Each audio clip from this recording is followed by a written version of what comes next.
हर घर का लगभग बच्चा एग्जाम की प्रिपरेशन करता है, अपना समय खर्च करता है, संसाधन खर्च करता है, पता चलता है पेपर लीक हो गया। ये स्टूडेंट है, एग्जाम देने के बाद ये क्या करें, आके यहाँ धरने पे बैठे। जैसे 1 मिनट भी लेट हो जाता है तो स्टूडेंट को एग्जाम सेंटर में एंट्री नहीं होती है, तो वहाँ 2 घंटे स्टूडेंट को कैसे बैठाया गया। अपने साथियों से कहना चाहूंगा, जब एक मुट्ठी बनकर सब रहोगे तभी अच्छा कुछ कर पाओगे। उंगलियां बन के रहोगे इधर उधर टूट जाओगे। तो हमें मुट्ठी बनकर रहना है, सब यूनाइट होकर रहना है, एकता में चीजों को मैनेज करना है, इस चीज का ध्यान रखें। नमस्कार, बहुत बहुत स्वागत है सभी का। बी न्यूज़ नेटवर्क देख रहे हैं आप। इस वक्त हमारी मौजूदगी इको गार्डन लखनऊ में है। हमारे साथ देश के एक प्रतिष्ठित शिक्षण संस्थान परीक्षा प्लस से श्रवण सर मौजूद हैं। सीधा बात करना चाहेंगे, सर किन मुद्दों को लेकर के आज यहाँ पर जो प्रोटेस्ट हो रहा है? आप सब देख पा रहे हैं। सबसे पहले मैं पत्रकार बंधु आप सबको धन्यवाद देना चाहूँगा, साथ ही साथ देश की जनता और हर उस व्यक्ति विशेष को धन्यवाद देना चाहूँगा जो हमारे साथ सदिच्छाएं रख रहा है, जो हमारे इस आंदोलन के प्रति सकारात्मक भाव रख रहा है। आंदोलन की पृष्ठभूमि कुछ इस तरह से है कि विगत कई वर्षों से एग्जाम पेपर में अनियमितता होती रही है। हम सब देख रहे हैं, हर घर का लगभग बच्चा एग्जाम की प्रिपरेशन करता है। भारत की अधिकांश जनसंख्या क्या है, मिडिल क्लास है, और मिडिल क्लास के पास ये ऑप्शन होता है कि हम किसी तरह से गवर्नमेंट जॉब में आ जाएं, उससे हम अपने क्या है आर्थिक स्थिति को सुधार कर सकें।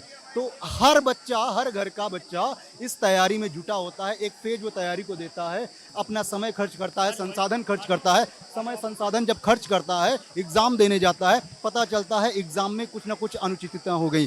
कहीं एग्ज़ाम दे के आते हैं तो पता चलता है कि हाँ शाम को ही पहुँचे, पता चलता है पेपर लीक हो गया। पेपर नहीं लीक हुआ तो प्रक्रियाएँ इतनी जटिल हैं कि चीज़ें बहुत सार्थक नहीं हो पाती। अगर हम घर के आसपास के क्षेत्रों में या एक डिस्ट्रिक्ट क्रॉस करके जा रहे हैं तो खुद की बाइक से, खुद के साधन से जा सकते हैं, है ना, इजीली पहुंच जाएंगे। मनोदशा सही रहेगी, शारीरिक हाव भाव सही रहेगा, शारीरिक भाव भंगिमा सही रहेगी, मेंटल लेवल बढ़िया रहेगा। क्लियर, मानते ना आप ये बात? मेंटल लेवल बढ़िया रहेगा। मधुर भाई, मैं आपसे बताऊं, ये स्टूडेंट हैं, अगर मैं इनका एग्जाम्पल दूं, इलाहाबाद में रह के चाहे कहीं भी रह के ये प्रिपरेशन करते हैं, घर से 5,000 7,000 आता होगा।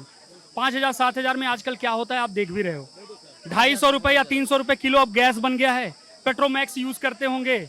आप किस तरीके से मैनेज करते हैं? फी का फॉर्म फीस 1,000-1,200 दें, उसके बाद से हम पेपर एग्जाम देने में जाए 1,000-1,200 लेके जाएं, तो इसका कोई मतलब होगा? एक बार जाने में सेंटर में 500 रुपया लगभग लग ही जाता है। बिल्कुल 500 तो मैं अपनी चीजों को पकड़ के जाऊं तो 500 लगेगा।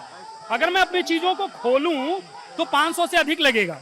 ये सारी चीजें इनके पे होती है। ये स्टूडेंट हैं और अपने हक, अच्छा ये स्टूडेंट है, एग्जाम देने के बाद ये क्या करें, आके यहाँ धरने पे बैठे कि नौकरी पाए। प्रॉपर अगर हमारी सब कुछ चीजें सही हो रही हैं तो आप उसके बाद से वो कर रहे हो कि दुनिया भर की बैठा के लेके कोर्ट केस करा दे रहे हो। अभी देखिए आरओ का एग्जाम हुआ है, उनकी नियुक्ति पर रोक लग गई। तो ये चीजें हैं कुछ। जैसे 1 मिनट भी लेट हो जाता है तो स्टूडेंट को एग्जाम सेंटर में एंट्री नहीं होती है, तो वहाँ 2 घंटे स्टूडेंट को कैसे बैठाया गया, वो कहीं ना कहीं पेपर लीक को दर्शाती है। और अगर ऐसा हुआ है तो पूरा पेपर रद्द होना चाहिए लेखपाल का। साफ तौर पर जो शिक्षक हैं उनके चेहरे पे आप पसीना देख सकते हैं। ये वही शिक्षक हैं इनके बारे में इतिहास में कहा गया है कि प्रलय और निर्माण शिक्षक की गोद में पलता है। देख सकते हैं एसी रूम को छोड़ करके यहाँ इतनी गर्मी में छात्रों का साथ देने वाले टीचर हैं। सर क्या कहना चाहेंगे? जो 2 शब्दों में मैं ये कहना चाहूँगा, मेरी गवर्नमेंट से कोई लड़ाई नहीं, हमारी गवर्नमेंट से कोई लड़ाई नहीं है।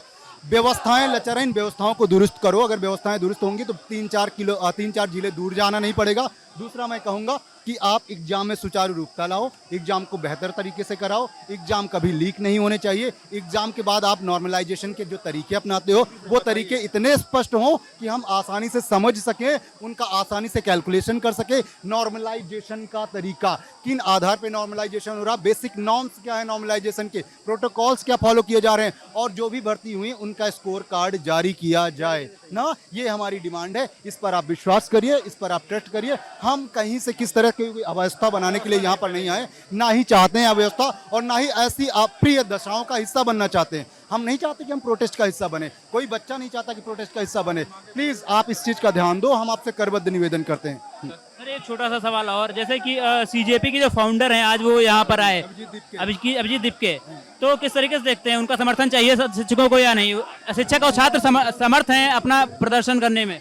मैं समस्त बंधुओं का स्वागत करता हूं, समस्त पार्टियों का स्वागत करता हूं, पर जो यहाँ पर कोई पार्टी आ रही है, कोई व्यक्ति विशेष आ रहा, किसी भी पार्टी से बिलोंग करता, पर हमारे कार्य की परिणति होनी चाहिए, उसका इंटेंशन, उसका उद्देश्य केवल और केवल छात्र हित होना चाहिए, पार्टी विशेष हित नहीं होता होना चाहिए। होता क्या है, कई बार ऐसे अवसरों का लाभ राजनीतिक मंच उठाते हैं, हमारे साथ कदम ताल करना शुरू तो करते हैं हमारे मुद्दे पे बात करके, लेकिन थोड़ी दूरी बढ़ने के बाद उनकी दिशा अपने व्यक्तिगत स्वार्थ की तरफ टिल्ट हो जाती है। तो व्यक्तिगत स्वार्थ को अभी छोड़ो, अगर आप आ रहे हो तो केवल छात्र हित की बात करो। ये कोई राजनीतिक मंच नहीं है, यहाँ पर कोई राजनीतिक पशुपेश का हमें कोई स्थान नहीं देना है। साथ ही साथ मैं बताऊंगा कि अपने साथियों से कहना चाहूंगा कि हर जगह कुछ ना कुछ अराजक तत्व होते हैं, वो आपके माहौल को बिगाड़ने की कोशिश करेंगे। आप सजग रहो, आप किसी भी तरह से किसी भी माहौल का, मतलब कोई अप्रिय दशा का हिस्सा ना बनो, ध्यान रखें इस चीज। और मैं चाहूंगा कि अपने छात्रों साथियों से कहना चाहूंगा कि गर्मी बहुत है, तो अपने स्वास्थ्य का भी ध्यान रखें, पानी वगैरह प्रॉपर लेते रहें, और जो भी टीचर यहाँ से गाइडेंस निर्देश दे रहे हैं उन निर्देशों का फॉलो करो, क्योंकि जब एक मुट्ठी बनकर सब रहोगे तभी अच्छा कुछ कर पाओगे। उंगलियां बन के रहोगे इधर उधर टूट जाओगे। तो हमें मुट्ठी बनकर रहना है, सब यूनाइट होकर रहना है, एकता में चीजों को मैनेज करना है, इस चीज का ध्यान रखें। सर बहुत बहुत शुक्रिया हमसे बात करने। सर का साफ तौर पर कहना है कॉकरोच जनता पार्टी युवाओं की आवाज या फिर विपक्ष का बड़ा खेल। सर ने साफ तौर पर कहा है कि ये राजनीतिक बिल्कुल भी नहीं होना चाहिए, अगर जो छात्रों का आंदोलन है वो सिर्फ छात्रों की आवाज बन के रहना चाहिए।